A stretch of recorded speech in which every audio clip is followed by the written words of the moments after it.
அண்மை செய்தி சேலத்தில் கொலை செய்யப்பட்ட அதிமுக நிர்வாகி சண்முகத்தின் உடலை வாங்க மறுத்து அவரது உறவினர்கள் போராட்டத்தில் ஈடுபட்டு வருகின்றனர். குற்றவாளிகளை கைது செய்யும் வரை உடலை வாங்க மாட்டோம் என சண்முகத்தின் உறவினர்கள் தெரிவித்து போராட்டத்தில் ஈடுபட்டு வருகின்றனர். நேற்று இரவு சேலம் மாவட்டத்தில் அதிமுக நிர்வாகி சண்முகம் என்பவர் மர்ம கும்பலால் வெட்டி படுகொலை செய்யப்பட்டார். இந்த சம்பவம் அந்த பகுதியில் பரபரப்பை ஏற்படுத்தி இருக்கிறது. இதனை காரணமாக அந்த பகுதியில் போலீசார் குவிக்கப்பட்டிருக்கின்றனர். இந்த நிலையில் அவரது உடலை வாங்க மறுத்து அவரது உறவினர்கள் போராட்டத்தில் ஈடுபட்டு வருகின்றனர். கொலையாளிகளை கைது செய்யும் வரை சண்முகத்தின் உடலை வாங்க மறுத்து அவரது உறவினர்கள் போராட்டத்தில் ஈடுபட்டு வருகின்றனர். கூடுதல் விவரங்களை வழங்குவதற்காக செய்தியாளர் சுதன் இணைப்பில் காத்திருக்கிறார். சுதன், சண்முகத்தின் உறவினர்கள் அவரது உடலை வாங்க மறுத்து போராட்டத்தில் ஈடுபட்டு வருகின்றனர். அவர்கள் என்ன சொல்றாங்க, விவரங்களை பதிவு பண்ணலாம். வணக்கம் சரவணன். சேலம் கொண்டலாம்பட்டி அதிமுக பகுதி செயலாளர் சண்முகம் நேற்று இரவு மர்ம கும்பலால் வெட்டி படுகொலை செய்யப்பட்டிருக்கிறார். இதனைத் தொடர்ந்து அவரது உடல் சேலம் அரசு மருத்துவமனை வளாகத்தில் இருக்கக்கூடிய பிணவரையில் பிரேத பரிசோதனை முடிந்து தற்சமயம் உறவினர்களிடம் ஒப்படைப்பதற்காக தயார் நிலையில் வைக்கப்பட்டிருக்கிறது.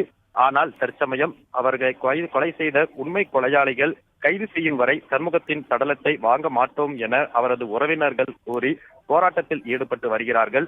ஏற்கனவே நேற்று இரவு 9:30 மணியளவில் சண்முகம் மர்ம கும்பலால் வெட்டி படுகொலை செய்யப்பட்டார். அதனைத் தொடர்ந்து அவரது சடலத்தை கைப்பற்றி பிரேத பரிசோதனைக்கு அனுப்பும் என்ற போலீசாரையும் அவரது உறவினர்கள் மற்றும் அதிமுக நிர்வாகிகள் தடுத்து நிறுத்தி கொலையாளிகளை கைது செய்யும் வரை நிகழ்விடத்திலிருந்து சடலத்தை எடுக்க ஒத்துழைக்க மாட்டோம் என கூறி தொடர்ச்சியாக 4 மணி நேரத்திற்கு மேலாக போராட்டத்தில் ஈடுபட்டனர்.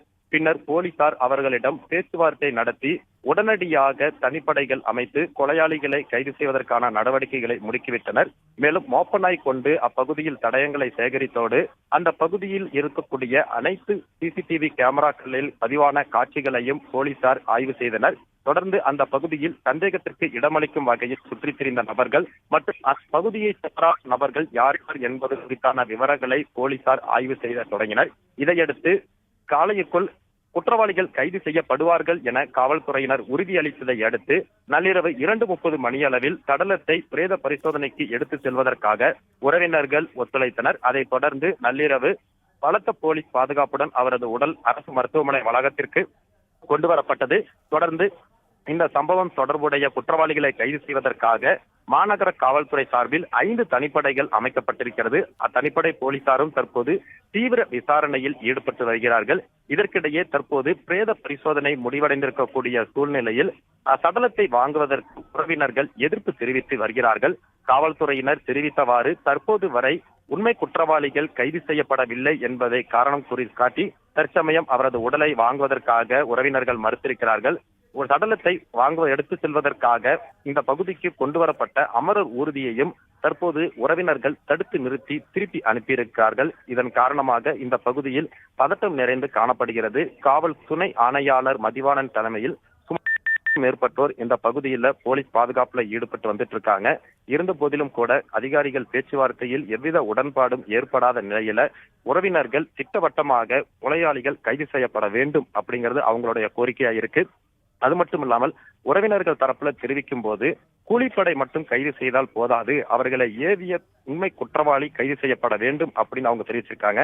அவங்க சந்தேகப்படக்கூடிய நபரா அந்த பகுதியில் இருக்கக்கூடிய திமுகவை சேர்ந்த சதீஷ் என்பவர் தான் கூலிப்படையை ஏவி சண்முகத்தை கொலை செய்திருக்கிறதா அவர்கள் தரப்புல குற்றம் சாட்டியிருக்காங்க. அதாவது கடந்த 2 ஆண்டுகளா சதீஷ் தாதகாப்பட்டி மற்றும் அதன் சுற்றுவட்டார பகுதிகளில் சட்டவிரோதமாக கஞ்சா மற்றும் லாட்டரி விற்பனை செய்து வருவதாகவும் அது குறித்து சண்முகம் காவல்துறையில புகார் கூறியதன் காரணமாக இருவருக்கும் இடையே கடந்த 2 ஆண்டுகளா தகராறு இருந்து வந்ததாகவும் அவ்வப்போது அடிதடி நடந்ததாகவும் உறவினர்கள் குற்றம் சாட்டியிருக்கிறார்கள்.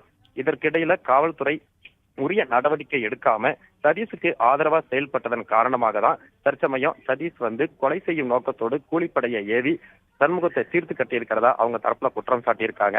எனவே கூலிப்படையை மட்டும் கைது செய்தால் போதாது, இதற்கு பின்னால் மூளையாக இருந்த சதீஷும் கைது செய்யப்பட வேண்டும்.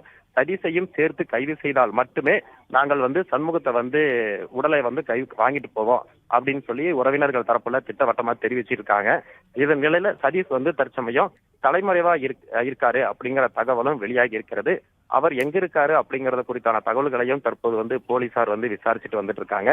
இதற்கிடையில இந்த உயிரிழந்த சண்முகத்தை பொறுத்த வரைக்கும் அரசியலுக்கு அப்பாற்பட்டு அந்த பகுதி மக்களுடன் இலகுவாக பழகுவதாக தெரிகிறது. இதன் காரணமாக அந்த பகுதியைச் சேர்ந்த பொதுமக்களும் ஏராளமானோர் தற்போது மருத்துவமனை வளாகத்துல ஒன்று திரண்டு வந்துகிட்டு இருக்காங்க. தொடர்ச்சியாக 100க்கும் மேற்பட்டோர் இந்த பகுதியில கட்சியினர் மற்றும் கட்சி சாராத அவரது உறவினர்கள் மற்றும் அந்த பகுதி மக்கள் அடுத்தடுத்து திரண்டு வருவதனால ஒரு பதட்டம் நிறைந்த சூழல் என்பது மருத்துவமனை வளாகத்துல நீடிச்சுக்கிட்டு இருக்குது சரவணன்.